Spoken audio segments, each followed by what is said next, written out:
ഹരേ കൃഷ്ണ. സർവം ശ്രീ രാധാകൃഷ്ണാർപ്പണമസ്തു. ഇപ്പോൾ മഹാകുംഭമേള നടക്കുന്ന സമയമാണല്ലോ ഇത്. ഭൂമിയിലെ ഏറ്റവും പാപമോചനത്തിന് വേണ്ടി, ഐശ്വര്യത്തിന് വേണ്ടി, അമരത്വത്തിന് വേണ്ടി നമുക്ക് ഇവിടെ ഇന്ന് ജീവിച്ചിരിക്കുന്ന ഏതൊരു മനുഷ്യർക്കും ചെയ്യാൻ പറ്റുന്ന ഏറ്റവും നല്ല കർമ്മമാണ് കുംഭമേളയിൽ പങ്കെടുക്കുക എന്നുള്ളത്. ഇത് നമ്മൾ കേരളീയർക്ക് ഇത് കേൾക്കുമ്പോൾ ഉത്തർപ്രദേശിൽ എവിടെയോ നടക്കുന്ന ഒരു വലിയ ജനക്കൂട്ടത്തിൻ്റെ ഒരു സംഭവം, അല്ലെങ്കിൽ മഹർഷീശ്വരന്മാരുടെ സന്യാസികളുടെ നാഗസന്യാസിമാരുടെ കൂട്ടങ്ങൾ നടത്തുന്ന അഖാഡകൾ നടത്തുന്ന ഒരു മഹാസംഭവമായിട്ടാണ് നമുക്ക് തോന്നുന്നത്. നമ്മുടെ കേരളത്തിൽ നിന്ന് ഇതിന് വലിയ പ്രാതിനിധ്യവും പ്രാധാന്യവും ഒന്നും കൊടുക്കാറില്ല. മറ്റ് സംസ്ഥാനങ്ങളിൽ, അത് സംസ്ഥാനങ്ങൾ മാത്രമല്ല, ലോകത്തിൻ്റെ ഭാഗങ്ങളിലും ആത്മീയത അന്വേഷിക്കുന്ന ഓരോരുത്തരും ഉറ്റുനോക്കിക്കൊണ്ടിരിക്കുന്ന, എല്ലാ മതസ്ഥരും ഉറ്റുനോക്കിക്കൊണ്ടിരിക്കുന്ന ഒരു മഹാസംഭവമാണ്. ലോകത്തിലെ തന്നെ ഏറ്റവും ജനനിബിഡമായിട്ടുള്ള ഒരു മഹാസംഭവമാണ് നമ്മുടെ ഭാരതത്തിലെ ഉത്തർപ്രദേശിൽ ഇപ്പോൾ പ്രയാഗ്രാജിൽ നടന്നുകൊണ്ടിരിക്കുന്ന മഹാകുംഭമേള. ഈ കുംഭമേള എന്താണെന്ന് നമുക്ക് വിശദമായിട്ടൊന്ന് നോക്കാം. കുംഭമേള, അത് ആ വാക്കിൽ തന്നെയുണ്ട്. കുംഭം എന്ന് വെച്ചാൽ കുടം. അമൃത കലശവുമായി ബന്ധപ്പെട്ടതാണ് ഈ കുംഭമേള. അതായത് നമ്മുടെ പുരാണങ്ങളിൽ പറഞ്ഞിട്ടുള്ള ഭഗവാൻ മോഹിനി രൂപത്തിൽ അമൃത് രക്ഷിച്ച് തിരിച്ച് ദേവന്മാർക്ക് കൊടുക്കുന്ന ആ അമൃത മഥനത്തിൻ്റെയും അമൃത ദേവന്മാർ ഭക്ഷിക്കുന്നതിൻ്റെയും കഥയുമായി ബന്ധപ്പെട്ടത്, കഥയല്ല, ആ സംഭവവുമായി ബന്ധപ്പെട്ടതാണ് കുംഭമേളയുടെ ഐതിഹ്യം. ദേവാസുരന്മാർ ചേർന്ന് സമുദ്രമഥനം നടത്തുമ്പോൾ ഉയർന്നു വരുന്ന ആ അമൃത കുംഭം, അനേകം വസ്തുക്കൾ അതിൽ നിന്ന് ഉണ്ടായി. ആദ്യം വന്നത് കാളകൂട വിഷമാണ്, പിന്നീട് ലക്ഷ്മി ദേവി വന്നു, ജ്യേഷ്ഠ ഭഗവതി വന്നു, ഐരാവതം വന്നു, കൽപ്പവൃക്ഷം വന്നു, അങ്ങനെ ധാരാളം വന്നു. സോമശേഖരൻ വന്നു, ചന്ദ്രഭഗവാൻ, അത് ശിവഭഗവാൻ അതിനെ എടുത്തു. ലക്ഷ്മി ദേവിയെ വിഷ്ണു ഭഗവാൻ സ്വീകരിച്ചു. ഐരാവതവും പാരിജാതവും കൽപ്പവൃക്ഷവും ഒക്കെ ദേവലോകത്തേക്ക് വേണ്ടിയിട്ട് ഭഗവാൻ സ്വീകരിച്ചു. അങ്ങനെ ഓരോന്ന് വന്നതിന് ശേഷം അവസാനം എന്താണോ അവർ ആഗ്രഹിച്ചത്, എന്തിനു വേണ്ടിയാണോ പാടുപെട്ടത്, അത് ആയ അമൃതകുംഭം പൊങ്ങി വന്നു. അപ്പോൾ ആ അമൃതകുംഭം കൈക്കലാക്കി കൊണ്ട് ഇത്രയും വന്ന സാധനങ്ങളെല്ലാം, വിശിഷ്ടമായിട്ടുള്ള എല്ലാം ദേവന്മാർ കൈക്കലാക്കിയല്ലോ, അമൃതകുംഭം ഞങ്ങൾക്ക് വേണം എന്ന് പറഞ്ഞുകൊണ്ട് അസുരന്മാർ അത് തട്ടിയെടുക്കുവാനുള്ള ശ്രമം നടന്നു. അതിനുവേണ്ടി അസുരന്മാരും ദേവന്മാരും തമ്മിൽ 12 ദിവസമാണ് യുദ്ധം നടന്നത് അമൃത കലശത്തിന് വേണ്ടി. അങ്ങനെ യുദ്ധം നടക്കുന്ന അവസരത്തിൽ, അതായത് 12 ദിവസം, ദേവന്മാരുടെ ഒരു ദിവസമാണ് മനുഷ്യരുടെ ഒരു വർഷം. അപ്പോൾ ആ 12 ദിവസമാണ് 12 വർഷത്തിൽ ഒരിക്കൽ കുംഭമേള നടക്കുന്നതിൻ്റെ ആധാരം. അപ്പോൾ ഈ 12 ദിവസം കൊണ്ട് ദേവന്മാരും അസുരന്മാരും തമ്മിൽ ഈ യുദ്ധം നടക്കുന്ന അവസരത്തിൽ മഹാവിഷ്ണു ഭഗവാൻ ഈ അമൃതകുംഭം നഷ്ടപ്പെടാതിരിക്കുവാൻ വേണ്ടി ഗരുഡ ഭഗവാനെയാണ് ഏൽപ്പിക്കുന്നത്. ഗരുഡ ഭഗവാൻ ഇത് സൂക്ഷിച്ചുകൊണ്ട് ഇടയ്ക്ക് ഇത് എടുക്കാൻ പാടുപെടുന്ന അവസരത്തിൽ ഒരു വിശ്രമത്തിന് വേണ്ടി നമ്മുടെ പ്രധാനമായിട്ടുള്ള ആ സ്നാനഘട്ടങ്ങളിലൊക്കെ ഈ അസുരന്മാർ പ്രവേശിക്കാത്ത സ്ഥലങ്ങളിലാണ് ഈ അമൃതകുംഭം കൊണ്ട് പറന്നു പോകുന്നതിനിടയിൽ അവിടെ ഒന്ന് വിശ്രമ സങ്കേതമായി ഉപയോഗിച്ചിരുന്ന സ്നാനഘട്ടങ്ങൾ, അത് അങ്ങനെയുള്ള ഈശ്വര സങ്കേതങ്ങളായിട്ടുള്ള പ്രദേശങ്ങളിലാണ് ഈ അമൃതകുംഭത്തിൽ നിന്ന് തെറിച്ചു വീണ അമൃത് അവിടെ തൂവിയത്. അങ്ങനെ പ്രയാഗ്രാജ്, ഉജ്ജയിനി, ഹരിദ്വാർ, നാസിക്, ഈ പുണ്യതീർത്ഥങ്ങളിലാണ് ഈ അമൃതകുംഭത്തിൽ നിന്ന് തെറിച്ചു വീണ അമൃത് അതാത് തീർത്ഥ സ്നാനങ്ങളിൽ പതിക്കുകയും വീണ്ടും ഓരോ 12 വർഷം കഴിയുമ്പോൾ, അതായത് ദേവന്മാർക്കത് 12 ദിവസമാണ്, 12 വർഷം കഴിയുമ്പോൾ ഈ അമൃതിൻ്റെ ആ പ്രതിഫലനം, അതിൻ്റെ ആ അമരത്വത്തിൻ്റെ ആ പരിശുദ്ധത അതാത് തീർത്ഥസ്നാനങ്ങളിൽ വീണ്ടും അത് ആവർത്തിക്കപ്പെടുകയും യക്ഷ കിന്നര ഗന്ധർവ അപ്സരസാദികൾ, ദേവന്മാർ, സപ്തഋഷികൾ, നാരദ മഹർഷി, തുമ്പുരു, ബ്രഹ്മ വിഷ്ണു മഹേശ്വരന്മാർ, അവരുടെ എല്ലാം ശക്തിസ്വരൂപങ്ങളായ സ്ത്രീ സങ്കല്പങ്ങൾ എല്ലാവരും ഈ സ്നാനഘട്ടങ്ങളിൽ ഓരോ 12 വർഷം കൂടുമ്പോഴും അവിടെ വന്ന് സ്നാനം ചെയ്യുകയും അവിടെ എത്തുന്നവർക്ക് അനുഗ്രഹ വർഷങ്ങൾ ചൊരിയുകയും ചെയ്യുന്നു എന്നാണ് വിശ്വാസം, സങ്കല്പം എല്ലാം.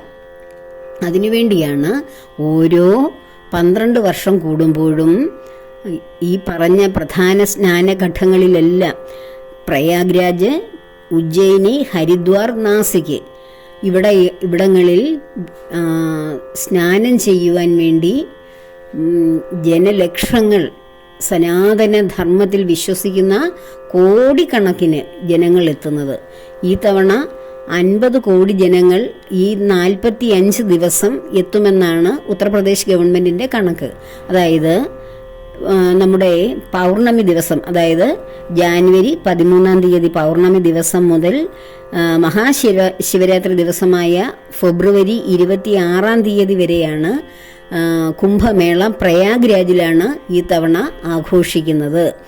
പ്രയാഗ്രാജിൽ ആണ് മഹാകുംഭമേളയാണിത് ആഘോഷിക്കുന്നത്. അർദ്ധകുംഭമേള, പൂർണ്ണ കുംഭമേള, മഹാകുംഭമേള എന്നിങ്ങനെ 3 വിധമുണ്ട്. അർദ്ധകുംഭമേള എന്ന് വെച്ചാൽ 6 വർഷങ്ങളിൽ നടക്കുന്ന കുംഭമേളകളാണ്.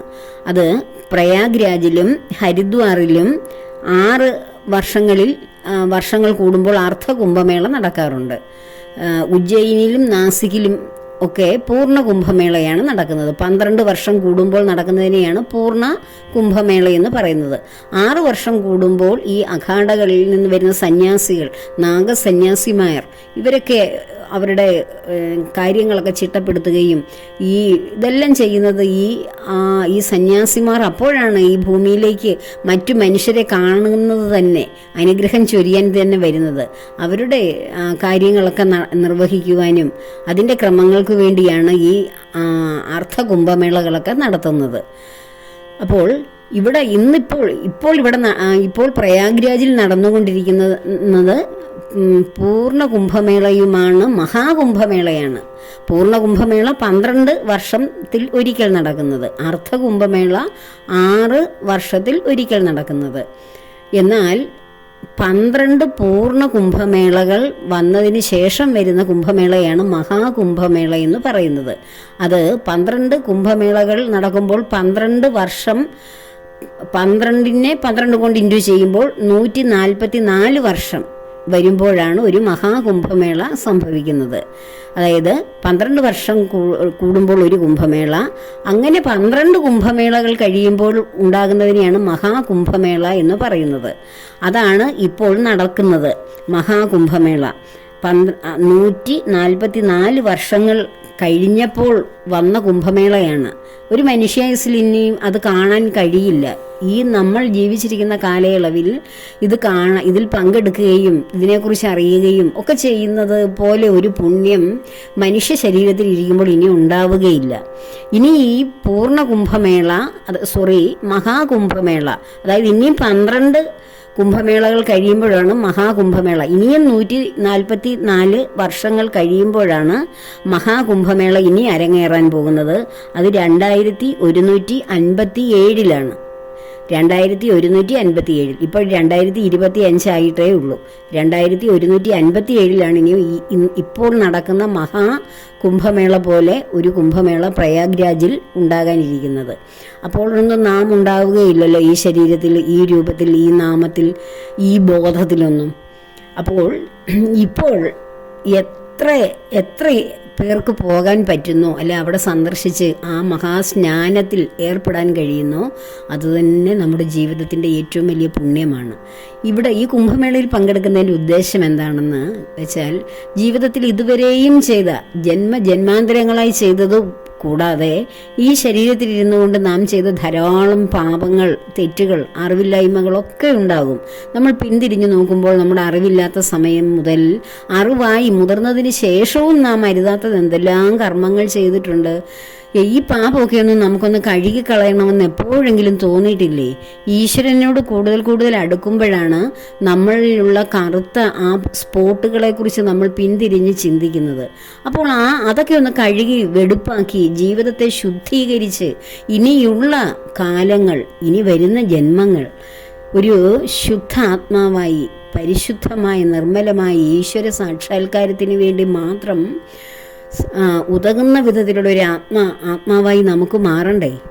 അതിനുവേണ്ടി നമ്മുടെ സർവ്വ പാപങ്ങളും ഈ മഹാമുനിമാർ സ്നാനം ചെയ്യുന്ന സ്നാനഘട്ടങ്ങളിൽ അവരോടൊപ്പം സ്നാനം ചെയ്ത് ആ പ്രയാഗ്രാജിലെ 3 നദികൾ, മഹാനദികൾ സംഗമിക്കുന്ന സ്ഥലമാണ്.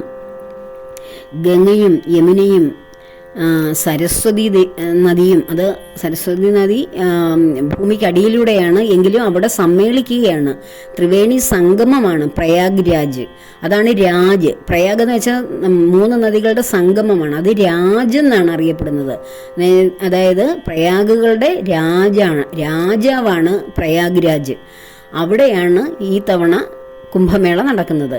ഇത് ഈ അടുത്ത 3 സ്ഥലങ്ങളിലൂടെ, അതായത് ഉജ്ജയിനി, ഹരിദ്വാർ, നാസിക്, ഇവിടങ്ങളിലെല്ലാം കുംഭമേളകൾ നടക്കുന്നത് 4 വർഷം ഇടവിട്ടാണ്. അങ്ങനെയാണ് ഈ ഓരോ സ്ഥലത്തും 12 വർഷം കൂടുമ്പോൾ കുംഭമേളകൾ അരങ്ങേറുന്നത്. അതുകൊണ്ടാണ് നമ്മൾ 4 വർഷം, ഇനിയിപ്പം 4 വർഷം കഴിയുമ്പോൾ വീണ്ടും കുംഭമേളയെക്കുറിച്ച് കേൾക്കാം. അത് പക്ഷേ ഈ പ്രയാഗ്രാജിലല്ല, അടുത്ത സ്ഥലമായ ഉജ്ജയിനിയിലും പിന്നീട് ഹരിദ്വാറിലും അതിനുശേഷം 4 വർഷം കഴിയുമ്പോൾ നാസിക്കിലുമാണ്. ഈ ഓരോ സ്ഥലത്തും 12 വർഷം കഴിയുമ്പോഴാണ് ഒരു പൂർണ്ണ കുംഭമേള വരുന്നത്.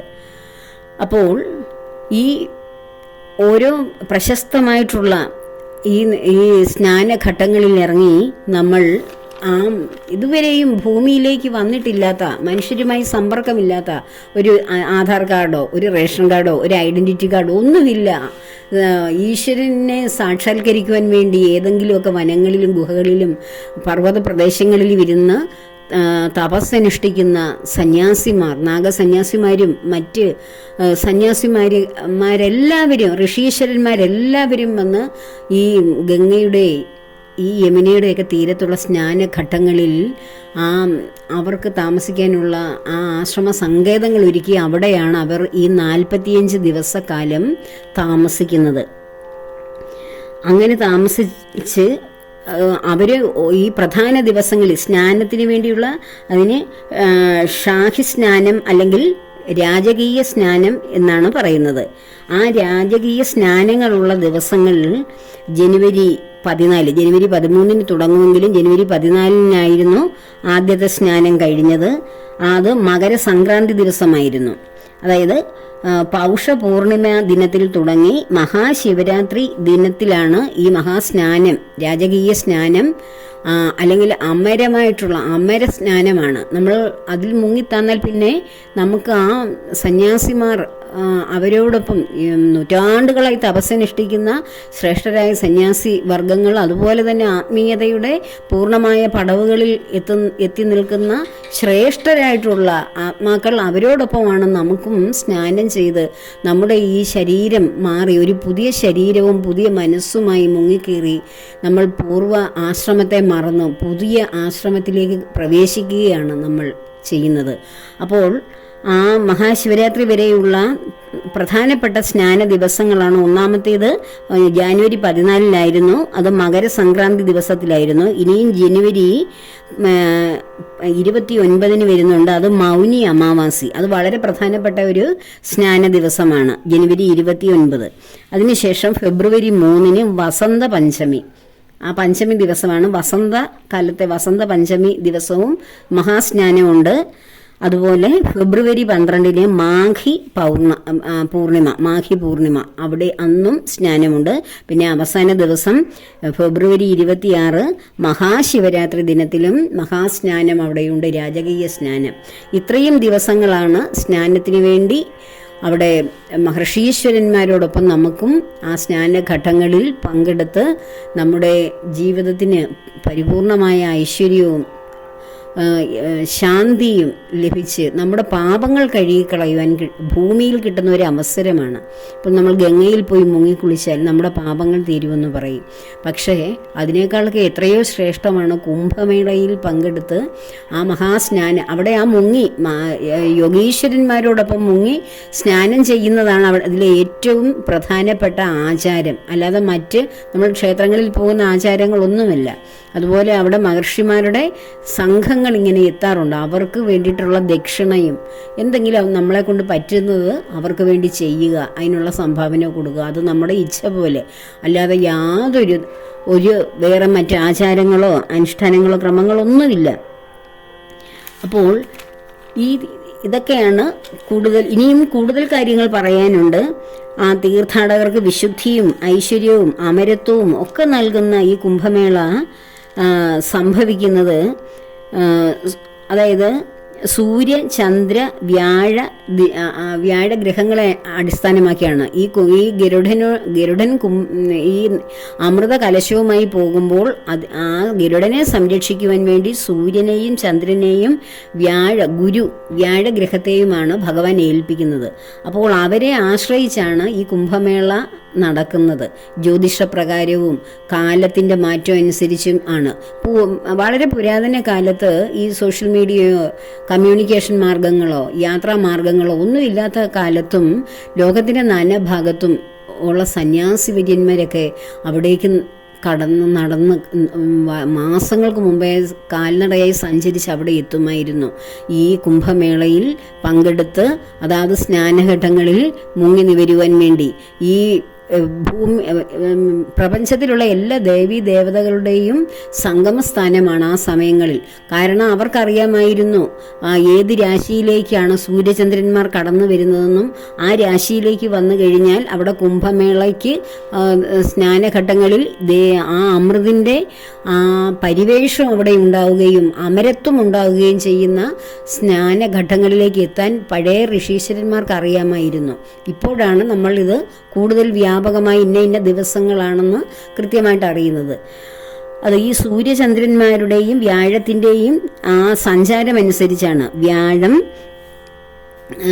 കുംഭരാശിയിലും സൂര്യൻ മേടരാശിയിലും പ്രവേശിക്കുമ്പോഴാണ് ഹരിദ്വാറിലെ ഗംഗാതീരത്ത് കുംഭോത്സവം നടക്കുന്നത്. അതുപോലെ തന്നെ വ്യാഴം മേടരാശിയിൽ പ്രവേശിക്കുകയും സൂര്യനും ചന്ദ്രനും മകരരാശിയിൽ പ്രവേശിക്കുകയും ചെയ്യുമ്പോഴാണ് പ്രയാഗ്രാജിലെ കുംഭമേള ത്രിവേണി സംഗമത്തിൽ സംഭവിക്കുന്നത്. ഇപ്പോൾ നടക്കുന്നത് അതാണ്. ത്രിവേണി സംഗമത്തിലാണ്, ഈ മഹാസ്നാനഘട്ടത്തിലാണ് ഇപ്പോൾ ഈ കുംഭമേള നടക്കുന്നത്. അതുപോലെ വ്യാഴവും സൂര്യനും ചിങ്ങരാശിയിൽ പ്രവേശിക്കുമ്പോഴാണ് നാസിക്കിലെ ഗോദാവരി നദിയിലാണ് കുംഭോത്സവം നടക്കുന്നത്. അപ്പോൾ അതാണ് 4 വർഷങ്ങൾ കൂടുമ്പോൾ ഈ കുംഭമേളകൾ നടക്കുന്നത്, ഈ 4 സ്നാനഘട്ടങ്ങളിലും. അങ്ങനെ ഈ 8-ാം നൂറ്റാണ്ടിൽ, അതായത് നമ്മുടെ ആദി ശങ്കരാചാര്യർ 8-ാം നൂറ്റാണ്ടിൽ ശങ്കരാചാര്യരാണ് ഇതിൻ്റെ ഈ നമ്മുടെ പുരാണങ്ങളുമായി ബന്ധപ്പെട്ട ഈ കുംഭമേള കുറച്ചും കൂടി വ്യാപകമാക്കി പ്രചരിപ്പിച്ചത്. കാരണം അദ്ദേഹം പുരാണങ്ങൾ ഓരോന്നും വിശകലനം ചെയ്യുമ്പോൾ ഈ പ്രധാനപ്പെട്ട ഈ പുണ്യസങ്കേതങ്ങളിൽ അമൃതിൻ്റെ ആ പരിവേഷം ഉണ്ടാകുകയും സകല ദേവീ ദേവതകളും ആ സ്നാനഘട്ടങ്ങളിൽ എത്തുകയും ചെയ്യുന്നത് മനസ്സിലാക്കിയ അദ്ദേഹം കുംഭമേളയിൽ പങ്കെടുക്കുവാൻ എല്ലാ മഹർഷി വിഭാഗങ്ങളെയും അദ്ദേഹം ആഹ്വാനം ചെയ്തു. സ്വയം മോക്ഷത്തിന് വേണ്ടി അല്ലെങ്കിൽ സ്വന്തം ഉയർച്ചയ്ക്ക് വേണ്ടി ഓരോ ഗുഹകളിലും ഓരോ ഹിമഗിരി ശൃംഗങ്ങളിലുമൊക്കെ ഇരുന്ന് തപസ്സനുഷ്ഠിക്കുന്നവർ ലോക നന്മയ്ക്ക് വേണ്ടി, മാനവരാശിയുടെ നന്മയ്ക്ക് വേണ്ടി ഇറങ്ങി വന്ന് എല്ലാവരെയും അനുഗ്രഹിക്കുവാൻ വേണ്ടി ശ്രീ ശങ്കരാചാര്യരാണ് AD 8-ാം നൂറ്റാണ്ടിൽ ഈ മഹർഷീശ്വരന്മാർക്കും അവരുടെ ആ മഹർഷിമാരുടെ ഓരോ വിഭാഗങ്ങളുണ്ട്.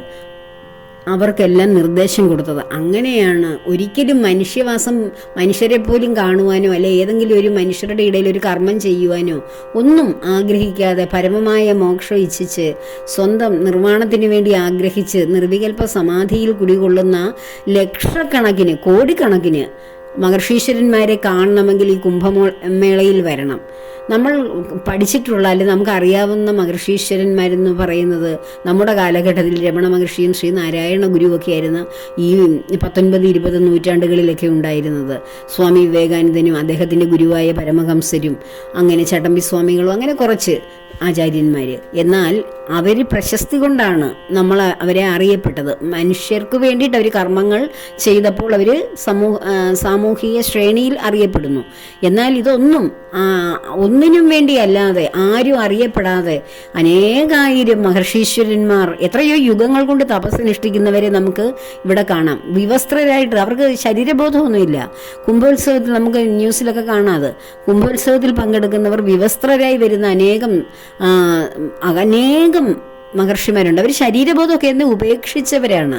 നമ്മൾ അവരുടെ ശരീരം കാണുമ്പോൾ നമുക്ക് തോന്നുന്ന ശരീരബോധം കൊണ്ടാണ് നമുക്ക് അവരെ കാണുമ്പോൾ ലജ്ജയൊക്കെ തോന്നുന്നത്. പക്ഷെ അവർക്ക് അവരുടെ ശരീരത്തിൻ്റെ എല്ലാ ഭാഗവും പോലെ ഉള്ളു അവരുടെ ശരീരത്തിൻ്റെ പ്രൈവറ്റ് പാർട്സുകളൊക്കെ. അവർക്കതിലൊന്നും ഒരു വിഷയവുമില്ല, ശരീരബോധം ഇല്ല. കൊച്ചു കുഞ്ഞുങ്ങൾക്ക് ശരീരബോധമുണ്ടോ? ഇല്ലല്ലോ. അതുപോലെയാണ് അവർ സഞ്ചരിക്കുന്നത്. അപ്പോൾ അങ്ങനെയുള്ള ആ ശ്രേഷ്ഠരായിട്ടുള്ള അതിൽ മൗനികളുണ്ട്, വൈരാഗികളുണ്ട്, അങ്ങനെ പല ഉദാസീനരുണ്ട്.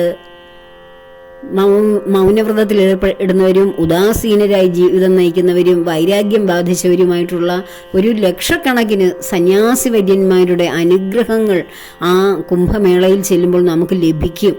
അവർ സ്നാനം ചെയ്ത പുണ്യസ്നാന ഘട്ടങ്ങളിലാണ് നമുക്ക് സ്നാനം ചെയ്യാൻ പറ്റുന്ന അവരോടൊപ്പം. അപ്പോൾ ജീവിതത്തിൽ നമ്മുടെ ജീവിതത്തിൽ ഇനി ഇങ്ങനൊരു മഹാകുംഭമേള ആർക്കും കാണാൻ കഴിയില്ല. ഇപ്പോൾ ജീവിച്ചിരിക്കുന്നവർക്ക് എങ്ങനെയെങ്കിലും പോകാൻ പറ്റുന്നവർ പോവുക തന്നെ ചെയ്യണം. എന്നെ കേൾക്കുന്നവർക്ക് ആർക്കെങ്കിലും പോകാൻ കഴിയുന്നെങ്കിൽ അവർ പോവുകയും അതിൽ പങ്കെടുക്കുകയും നമ്മുടെ ജീവിതത്തിലും നമ്മുടെ ഈ ശരീരത്തിലുമൊക്കെ അടങ്ങിയിരിക്കുന്ന സർവ്വ പാപങ്ങളും, ഈ ശരീരം കൊണ്ടല്ലേ നമ്മൾ പാപമൊക്കെ ചെയ്തു കൂട്ടിയത്. എത്ര ഈ ശരീരത്തിലിരിക്കുന്ന ആ മനസ്സുകൊണ്ടല്ലേ നമ്മൾ ധാരാളം തെറ്റുകളൊക്കെ ചിന്തിച്ചു കൂട്ടിയതും നമ്മുടെ കർമ്മേന്ദ്രിയങ്ങളെ കൊണ്ട് അതൊക്കെ ചെയ്യിപ്പിച്ചതും. ഈ പാപങ്ങളൊക്കെ കഴുകിക്കളയാൻ വേണ്ടി നമുക്കൊരു ദിവസം നമ്മൾ ഭൂമിയിൽ ജീവിക്കുമ്പോൾ എത്ര റിസ്ക് എടുത്തായാലും പോവുക തന്നെ വേണം. ഈ 50 കോടി ജനങ്ങളൊക്കെ ഇത്രയും 45 ദിവസങ്ങൾ കൊണ്ടാണ് വരുന്നത്.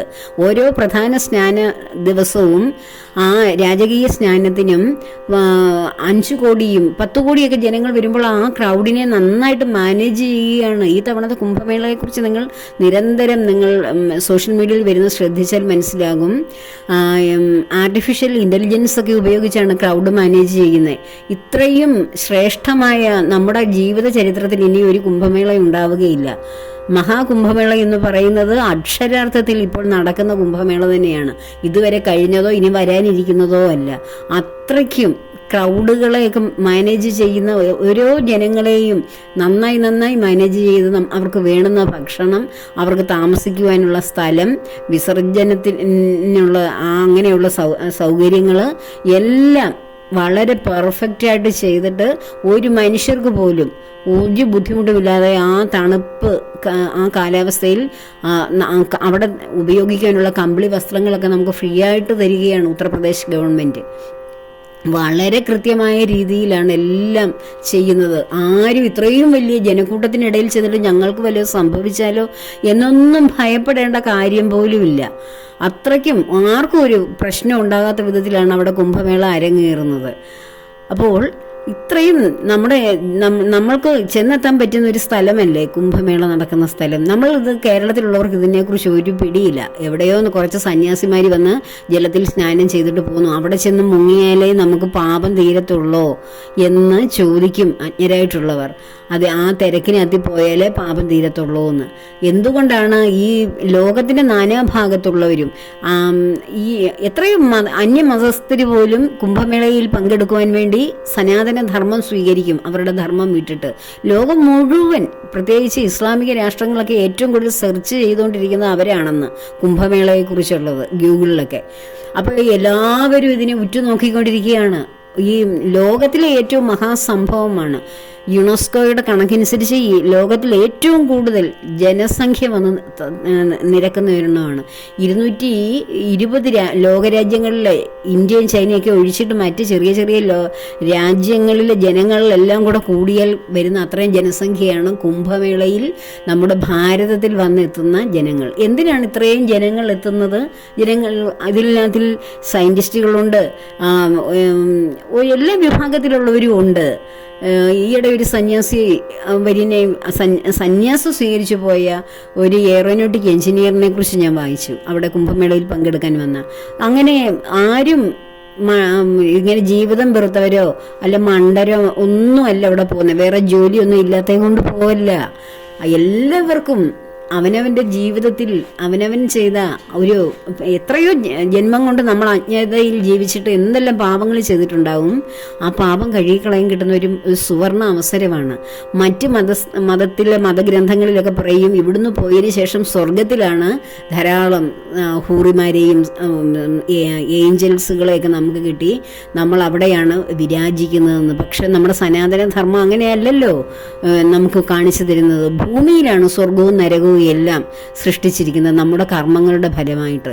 അപ്പോൾ ഈ ഭൂമിയിൽ ചെയ്ത കർമ്മത്തിൻ്റെ ഫലം ഭൂമിയിലെ തന്നെ മഹാസ്നാന ഘട്ടങ്ങളിൽ കഴുകിക്കളഞ്ഞിട്ട് പുനർജന്മം വീണ്ടെടുക്കുവാൻ വേണ്ടി, പുതിയ മനുഷ്യനായി തീരുവാൻ വേണ്ടി സർവ്വപാപങ്ങളും ആ കാശി വിശ്വനാഥൻ്റെ മണ്ണിൽ ആ ഗംഗയുടെ ആ ത്രിവേണി സംഗമത്തിൽ ആ മഹാസ്നാന ഘട്ടങ്ങളിൽ ഒന്ന് മുങ്ങി വരുമ്പോൾ എന്ത് അനുഭൂതിയാണ് ലഭിക്കുന്നതെന്ന് പങ്കെടുത്തവരുടെ വാക്കുകൾ കേൾക്കുമ്പോൾ അവിടേക്ക് മനസ്സ് ഓടിയെത്തുകയാണ് ചെയ്യുന്നത്.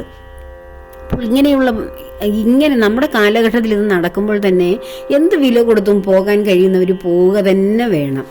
ആ മഹാസ്നാന ഘട്ടങ്ങളിൽ ഓടിയെത്തുകയാണ് വേണ്ടത്. 45 ദിവസങ്ങൾ നീണ്ടു നിൽക്കുന്നു. അവസാന ദിവസം മഹാശിവരാത്രി ദിനമാണ്. അതുവരെയും സൗകര്യമുണ്ട് ഓരോ ഭക്തർക്കും. അല്ലാതെ ഇന്ത്യയിലെ അന്ധവിശ്വാസമല്ല കുംഭമേള. അന്ധവിശ്വാസമായിട്ടാണോ അമേരിക്കൻ രാജ്യങ്ങൾ, യൂറോപ്യൻ രാജ്യങ്ങളിൽ നിന്നും ഒക്കെ അവർ ഇതിൽ പങ്കെടുക്കുവാൻ എത്രയോ വിദേശികളാണ് വരുന്നത്. എത്രയോ ലക്ഷം കോടി രൂപയാണ് ഉത്തർപ്രദേശ് ഗവൺമെൻറ്റിന് ഇതിൻ്റെ ലാഭമായിട്ട് കിട്ടുന്നത്. യാത്രാ ഇനത്തിലും ധാരാളം പേർക്ക് തൊഴിൽ നേരിട്ടും അല്ലാതെയും തൊഴിൽ മേഖലകൾ ആ നാട്ടിലുള്ളവർക്ക് ലഭിക്കുന്നു. അങ്ങനെ എന്തുമാത്രം വരുമാനമാണ് ആ ഒരു സംസ്ഥാനത്തിന് തന്നെ ലഭിക്കുന്നത് വിദേശികളുടെ ആ വരവുകളുടെ. എന്തിനാണ് ഈ വിദേശികൾ ഉൾപ്പെടെ നമ്മുടെ സംസ്കൃതി പോലും പിന്തുടരാത്തവർ ഇതിനു വേണ്ടി അവരുടെ സംസ്കൃതി മാറ്റിയിട്ട് നമ്മുടെ സംസ്കൃതിയിലേക്ക് ലയിച്ച് ഇതിൽ പങ്കെടുക്കാൻ വരുന്നതിന് ആരും നമ്മൾ കേരളത്തിലോ അല്ലെങ്കിൽ ഇന്ത്യയിലോ ഉള്ള അന്ധവിശ്വാസികൾ മാത്രം എന്ന് നമ്മൾ കരുതുന്നവരല്ല ഈ വരുന്നത്. എല്ലാ ജ്ഞാനവുമുള്ള ശാസ്ത്രലോകത്തെ ഏറ്റവും വലിയ വലിയ ആളുകളും ശാസ്ത്രത്തെ മാത്രം കൈപ്പിടിയിൽ ഒതുക്കിയിട്ടുള്ള ലോകരാജ്യങ്ങളിൽ നിന്നുള്ളവർ വരെയും ഈ കുംഭമേളയിൽ വന്ന് മുങ്ങി സ്നാനം ചെയ്തിട്ട് അവനവൻ്റെ പാപകർമ്മങ്ങൾ കഴുകിക്കളഞ്ഞ് വിശുദ്ധമായിട്ടുള്ള ആത്മനിർവൃതിയോടുകൂടി ഉയർത്തെഴുന്നേറ്റ് പോകുന്ന രംഗമാണ് ഓരോരുത്തർക്കും അനുഭവവേദ്യമായിട്ടുള്ളത്. അതുകൊണ്ടാണ് ഇത്രയും ജനക്കൂട്ടം. ആ ജനക്കൂട്ടം കാണുമ്പോൾ തന്നെ അറിയരുതോ ലോകത്തിലെ ഏറ്റവും വലിയ ജനക്കൂട്ടമാണിത്. ആ ജനക്കൂട്ടം കാണുമ്പോൾ തന്നെ നമുക്ക് മനസ്സിലാകും എല്ലാ ജനങ്ങളും ഒരിടത്തേക്ക് ഒഴുകി എത്തുന്നത് എന്തിനു വേണ്ടിയായിരിക്കുമെന്ന്. ഈ ഒഴുക്ക് എന്തിനു വേണ്ടിയാണെന്ന്. ആ ഒഴുക്ക് വെറുതെ ആരും വരുന്നതല്ല. ഇവിടെ ഓരോരുത്തരുടെയും മനസ്സിലുണ്ടാകുന്ന ആ അനുഭൂതി അവർക്ക് ഭൂമിയിൽ ജീവിക്കുമ്പോൾ തന്നെ ആ പുതിയൊരു അനുഭവം ഉണ്ടായി പുതിയ വ്യക്തിയായി മാറുവാനുള്ള ആഗ്രഹത്തിൻ്റെ പേരിലാണ് ഈ സ്നാനഘട്ടങ്ങളിലേക്ക് ഓരോരുത്തരും കയറി വരുന്നത്. അല്ലാതെ വെറുതെ ഒരു ആൾക്കൂട്ടത്തിൽ വരുന്നതല്ല. അവിടെ മുങ്ങി നിവരുവാൻ വേണ്ടിയാണ്. ഇത് ഈ തവണ പ്രയാഗ്രാജിലാണ്. തീർത്ഥസ്നാനങ്ങളുടെ ഏറ്റവും രാജാവാണ് ത്രിവേണി സംഗമം. അവിടെയാണ് ഈ തവണ മഹാകുംഭമേള. 12 കുംഭമേളകൾ കഴിഞ്ഞ് വരുന്നതാണ് മഹാകുംഭമേള നടക്കുന്നത്. ഇനിയും ഒരു 144 വർഷം കഴിഞ്ഞ് ഇങ്ങനെ ഒരു കുംഭമേള വരികയുള്ളൂ. അപ്പോൾ നമ്മളൊന്നും അന്നുണ്ടാവുകയില്ലല്ലോ. കഴിയുന്നിടത്തോളം ആൾക്കാർ ഇതിന് പങ്കെടുക്കാൻ പറ്റുന്ന ഭക്തജനങ്ങൾക്ക് പങ്കെടുക്കുവാൻ മനസ്സിനൊരാഗ്രഹമെങ്കിലും ഉണ്ടാകുന്നത് വളരെ നല്ലതാണ്. കുംഭമേളയെക്കുറിച്ച് നമ്മുടെ കേരളീയർക്ക് വളരെ അജ്ഞതയുള്ളവരാണ്. എന്തോ എവിടെയോ വടക്കേ ഇന്ത്യയിലൊക്കെ നടക്കുന്നു, കുറച്ച് സന്യാസിമാരൊക്കെ വന്ന് അവിടെ ഗംഗാഘട്ടങ്ങളിലൊക്കെ സ്നാനഘട്ടങ്ങളിൽ ഗംഗയുടെയും യമുനയുടെയൊക്കെ സ്നാനഘട്ടങ്ങളിൽ മുങ്ങി നിവരുന്നു, കോടിക്കണക്കിന് മനുഷ്യരിങ്ങനെ ഉറുമ്പുകളെ പോലെ സഞ്ചരിക്കുന്നു എന്നൊക്കെയാണ് നമ്മളിങ്ങനെ ന്യൂസുകളിലൊക്കെ കാണുന്നത്. പക്ഷേ അതിലൂടെ ലഭിക്കുന്ന ആനന്ദം, അനുഭൂതി, ഭക്തർക്കുണ്ടാകുന്ന മാറ്റം, ഭഗവാനിലേക്ക് അടുക്കുവാനുള്ള ശുദ്ധീകരണമാണ് അവിടെ നടക്കുന്നത്. അതിനുവേണ്ടിയാണ് ഒരിക്കലും നമ്മൾ കണ്ടിട്ടില്ലാത്ത, ഒരിക്കലും ഇനി അവരെ കാണത്തുമില്ല, അങ്ങനെയുള്ള മഹർഷീശ്വരന്മാരാണ് അവിടേക്ക് വരുന്നത്. അവരെയൊക്കെ ഒന്ന് കാണുവാൻ, അവരുടെ ഒരു പാദം സ്പർശിക്കുവാനൊക്കെ നമുക്ക് കഴിഞ്ഞിരുന്നെങ്കിൽ നമ്മുടെ എത്രയോ ജന്മത്തെ പാപമാണ് കഴുകിക്കളയാൻ പറ്റുന്നത്. അപ്പോൾ ഈ കുംഭമേളയെക്കുറിച്ച് ഒന്നും പറയാതിരിക്കാൻ എനിക്ക് കഴിയില്ല. ഞാൻ ഈ കുംഭമേള തന്നെ വാച്ച് ചെയ്തുകൊണ്ടിരിക്കുകയാണ് കുറേ ദിവസം കൊണ്ട്. അപ്പോൾ മനസ്സ് എപ്പോഴേ അവിടേക്ക് എത്തിക്കഴിഞ്ഞു. ഈ കുംഭമേളയിൽ പങ്കെടുക്കാൻ കഴിയുന്നവർ പങ്കെടുക്കുക, ഇല്ലെങ്കിൽ മനസ്സുകൊണ്ടെങ്കിലും ആ മഹാസ്നാനഘട്ടങ്ങളിൽ ഒരു പര്യടനം നടത്തുക. സർവ്വപാപങ്ങളും ആ വിശ്വനാഥൻ്റെ മണ്ണിൽ അലിഞ്ഞു ചേരട്ടെ. എന്നിട്ട് പുനർജന്മത്തിന് വേണ്ടി നമുക്ക് ആ വിശ്വനാഥനെ തന്നെ, ഈ ലോകനാഥനെ തന്നെ, വിശ്വത്തിൻ്റെ നായകനായ ഭഗവാന്റെ പത്മപാദങ്ങളിൽ ചേർന്ന് ജീവിക്കാം. ലോകാ സമസ്ത സുഖിനോ ഭവന്തു.